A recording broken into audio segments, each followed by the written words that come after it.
Welcome to TSAT. In the last lecture, we have discussed about the measures of national income and growth. Now, let's look at the other most important topic, that's inflation.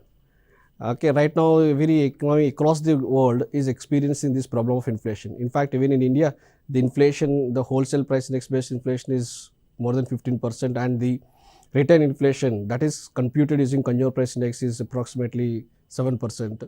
So, that being the reason, you might have come across this term very frequently.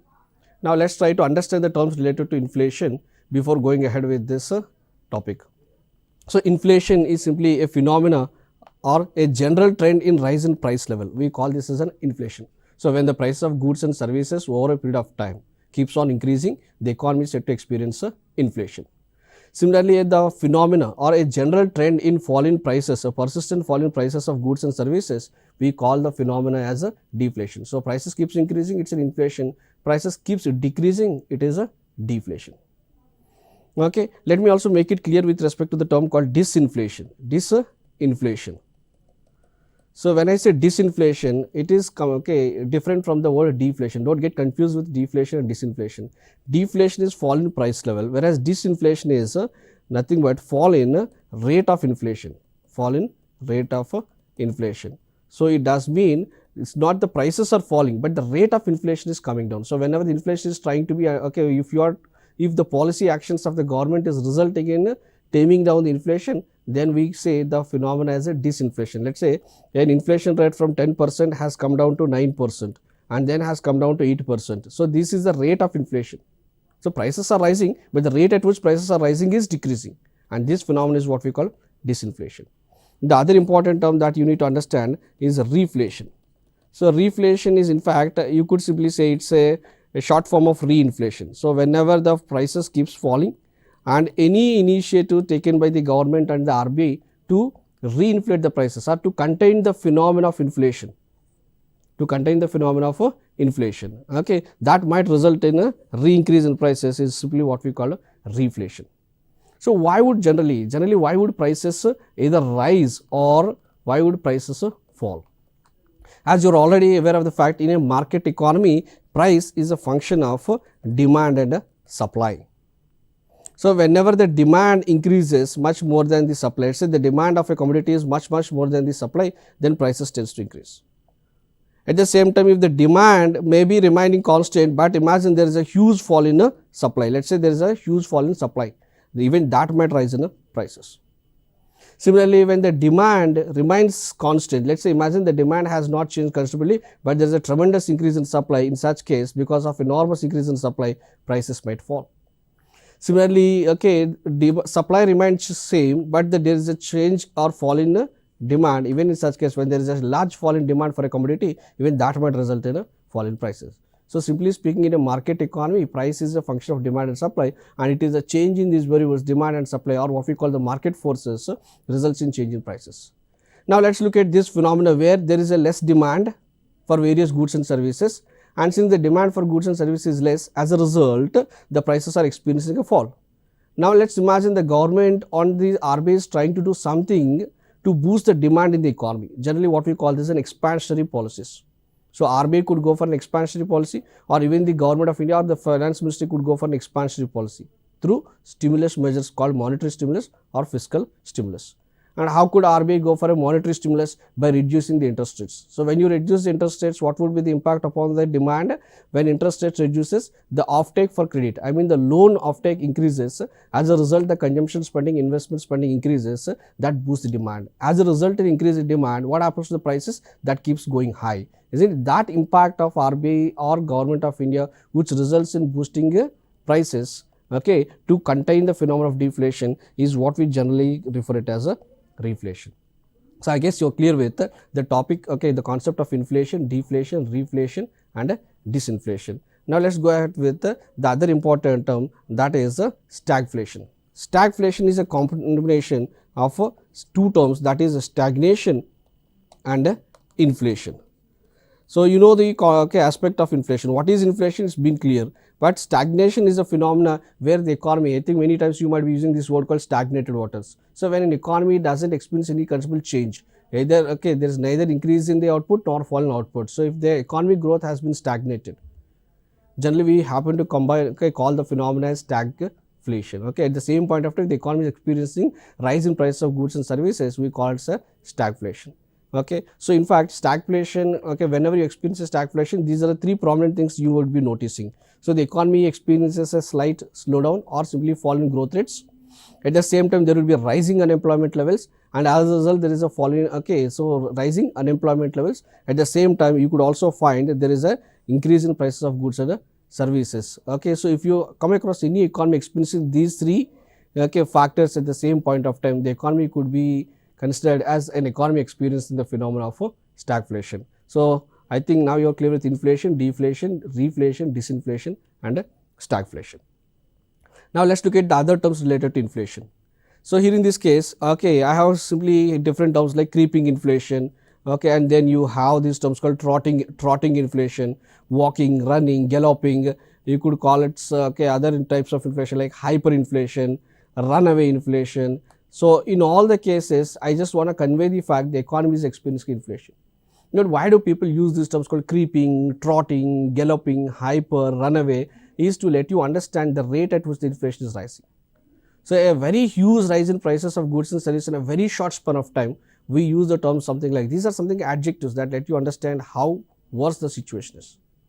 Like a crawling baby, walking baby, running baby. Similarly, if the trend, if the trend line or the price line keeps on experiencing a huge rise in a very short span of time, we happen to coin different terms to express the phenomena that is nothing than inflation. So that's what's the difference between creeping, trotting. In all the cases there is inflation, but these terms indicate or connote that there is a rapid increase in prices in a very short span of time. So now let's look at the other the types of inflation based upon what causes the inflation. Generally, based upon the reasons that cause inflation, we happen to categorize inflation to three different types. One is the very common type of inflation, what we call as a demand pull inflation. Demand pull inflation. So what do you mean by demand pull inflation? In the previous slide, I already happened to tell you that the rise in price level could be increase in demand compared to the change in supply. If the change in demand is more than compared to the change in supply, so that particular rise in demand might increase in prices of goods and services. In fact, demand pull inflation could be defined as a very simple phenomena wherein too much money chasing too much of money chasing too few goods, too much of money chasing too few goods. Like say everyone has a good job, decent job, making a huge amount of income, and everyone want to have a comfortable life running after a large number of goods and services, and if these goods and services in the market are not enough to meet the demand of the market, in such case prices tends to rise, and such kind of inflation is what we call demand pull inflation. And this kind of inflation is very common in any economy experiencing growth. So if an economy experiences growth, it is bound to experience the phenomenon of rise in price level, that is none other than the demand pull inflation. So growth brings in inflation, and that inflation is what we call demand pull inflation. The second common type of inflation is cost push inflation. In fact, most of the economies across the world right now is experiencing, that is what we call cost push inflation. The reason why most of economies these days experience inflation is not just because of increase in demand, it is mostly because of fall in supply. And that's the reason cost push inflation is also very commonly referred as a supply shock inflation. Supply shock inflation. And the third type of inflation is what is called built-in inflation, or what you also could call it as a structural inflation. So when I say structural inflation, imagine any deficiency or any constraint in the structure, economic structure, maybe infrastructure problems, the way you produce goods and services, the way we distribute goods and services, or let me give a very simple example. Don't you really think bad roads increase the transportation cost because it increases the fuel consumption, isn't it? And lack of connectivity, proper connectivity between different parts of the country, isn't it? Might also increase in the various price of goods and services because transportation costs of goods and services, raw materials, everything increases. So the way we operate things, the way we manage things, the way we distribute things, the way we produce things, all might results in an increase in prices. And such inflation because of structural constraint is what we call a built-in inflation or structural inflation. I guess it's been clear with respect to the different types of inflation based upon what causes and the rates of inflation. Okay. Now let's look at what kind of inflation economy would have. Okay. I mean what kind of impact inflation would have on economy. Generally, in the previous slide, I already happened to tell you that any economy experiencing growth, let's say the bulging economy experiencing growth is going to bring in inflation. Because when I say the economy is experiencing growth, what do you mean by growth of an economy? It implies there is a production of goods and services in the economy, increase in production of goods. When there is a production of goods and services in the economy, what happens? The employment of in the economy increases, because you need more resources, you need more labor.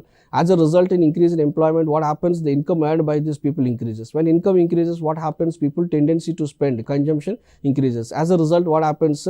Demand increases. And when the demand is increasing but the supply doesn't match with it, what would be the consequence?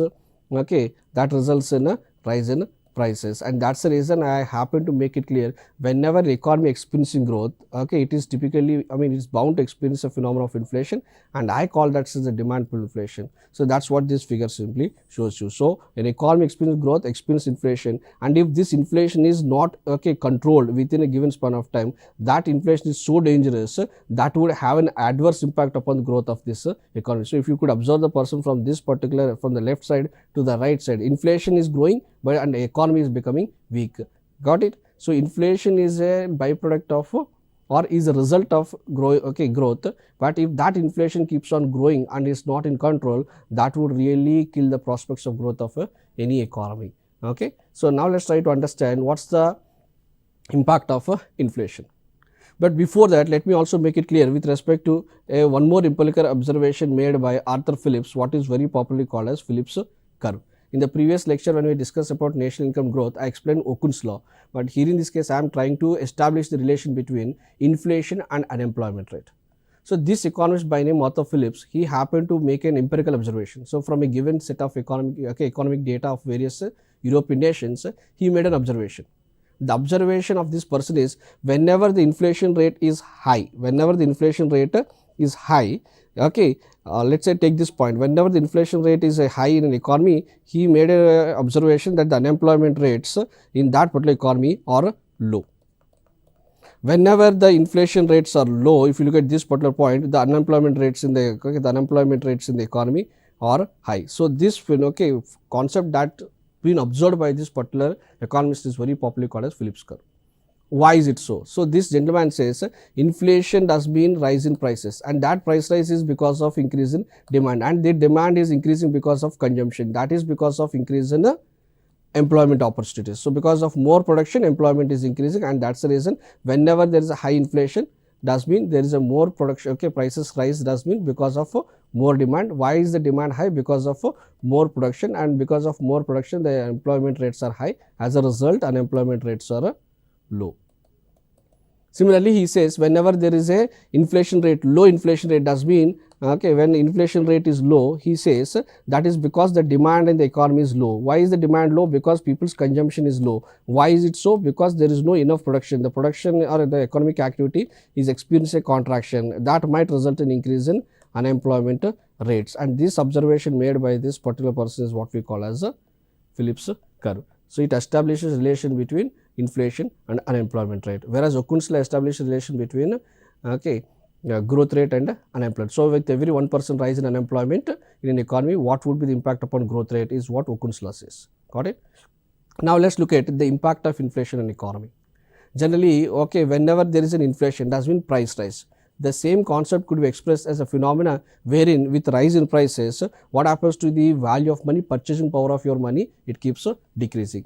So it does mean if you think expressing or simply trying to understand the impact of inflation little bit difficult, try to figure out what would be the impact on the economy when the value, when the purchasing power of money decreases. It's as simple as that. Let's say today you go to market with 20 rupees and you could buy 1 kilo of onions.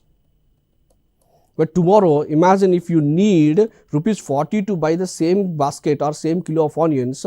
So don't you really think the onions in the market experience a steep rise in price? There is a 100% rise in prices. There is a 100% inflation in the economy, with respect to onions.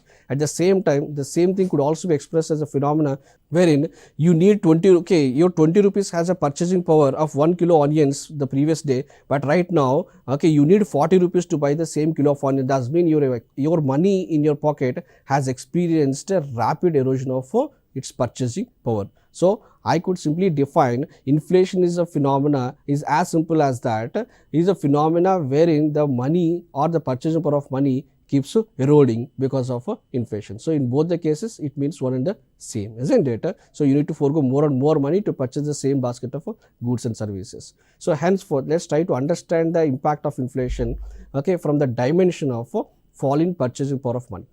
So when money purchasing power keeps on decreasing, what would be the impact? The poor suffer the most. Because generally if you look at the daily wage labor and the poor people, around 90 to 95% of their daily wage happens to be spent on the necessities, roti, kapda, makan, isn't it? I mean the very basic necessities. And if these particular goods ends up experiencing a rapid increase in prices, what happens? A large amount of their income goes for these basic necessities, and they would hardly be left with any amount of money to meet other basic requirements. And that's the reason people generally say inflation acts like a regressive tax. Inflation acts like a regressive tax, or it would said to have a regressive effect or regressive impact upon the poor. The more poor you are, the more is the burden that you experience, because majority of your income ends up going for meeting your basic necessities, and you would be left with any penny to meet any other particular consumption requirements. Okay, not only the poor people, the people who happen to have a fixed income, I mean those people whose income doesn't change with the change in prices of goods and services or change in cost of living in the city or any other part of the country. Okay, in such case these people are said to experience the worst impact, that is inflation said to act like a regressive effect. That means more poor you are, more is the impact of inflation because of rapid erosion of purchasing power of your money. Okay, so that's the very common impact of inflation. And as I already said, the more poor you are, the more is the impact of inflation. And now let's look at the impact of inflation upon the households of an economy. Households.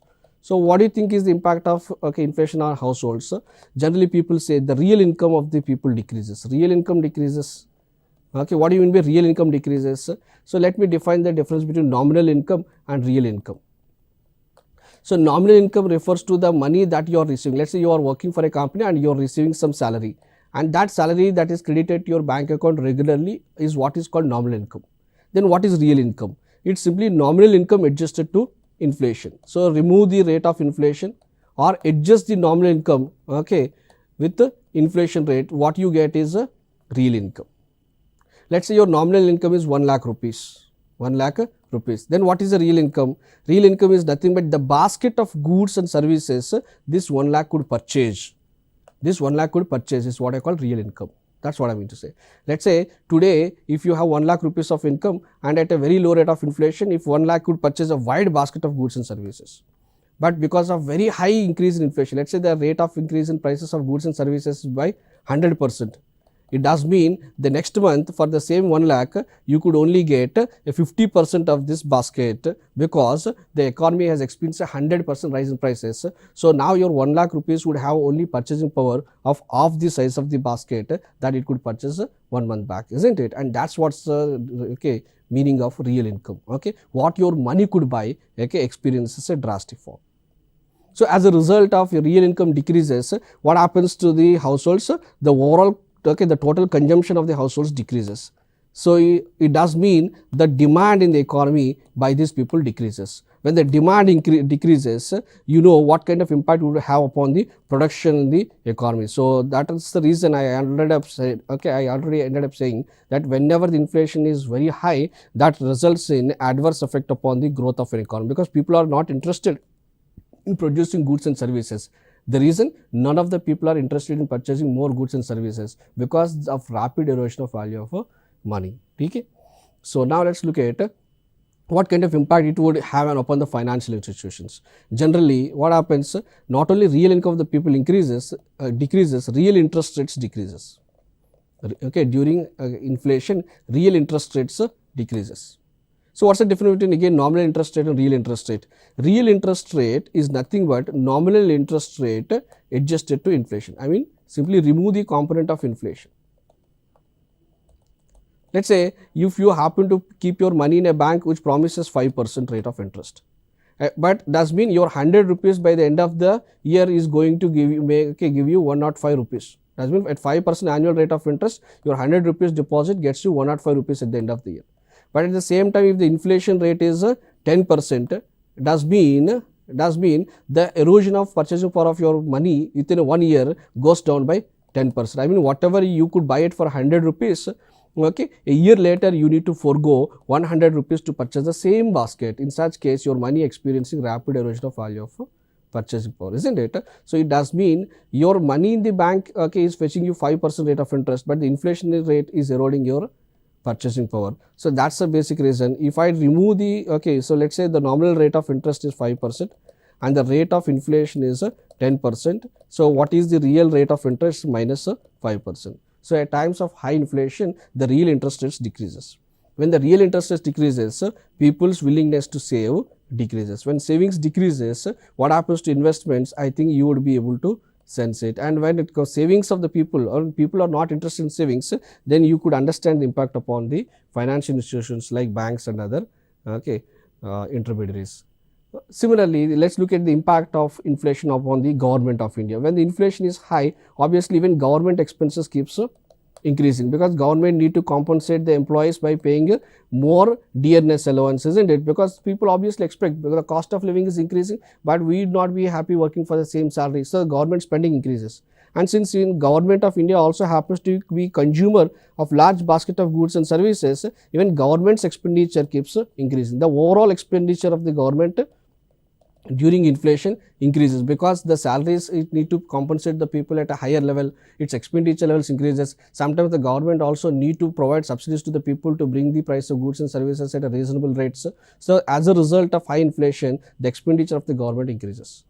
And as already discussed, with high inflation, since the demand decreases, the revenue of the government might decrease. The revenues of the government might decrease. Why will the revenue decreases? Because what is the major source of revenue to the government? Taxes. When people are consuming less basket, lesser and less amount of goods and services, what happens to tax revenue of the government of India? Decreases. Because the overall consumption itself has decreased, the overall revenue to the government of India decreases. So as a result, what happens when expenditure increases and revenue decreases? The gap between expenditure and revenue, that is what we call as a fiscal deficit, increases. So when the deficits are high, what should be the impact? What do you think is the thing government has to do? It has to borrow more money. Borrowing might increase, isn't it? So that's how inflation not only would have an impact upon a common man like you and me, even it would have an adverse impact upon the government too. Okay, it would have an impact upon the producers of goods and services. Now let's look at, imagine what kind of impact inflation would have upon the producers of goods and services. So at high inflation, at a higher rise in prices, what happens? The overall demand decreases. When the demand decreases, do you really think as an entrepreneur would like to produce more goods and services? No. Production of goods and services decrease. When your production of goods and services decreasing, what happens to the unemployment rates? It increases. When unemployment increases, what happens to the income of the people? Decreases. When the income of the people decreases, what happens to the overall demand of the economy? It again reduces. So that's how you end up falling in a cycle, what we call as a vicious cycle.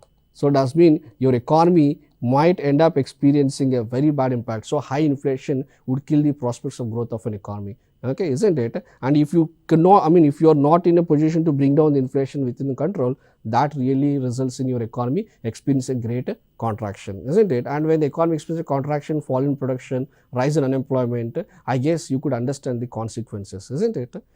Okay, now let's look at what kind of impact that inflation would have on exports and imports.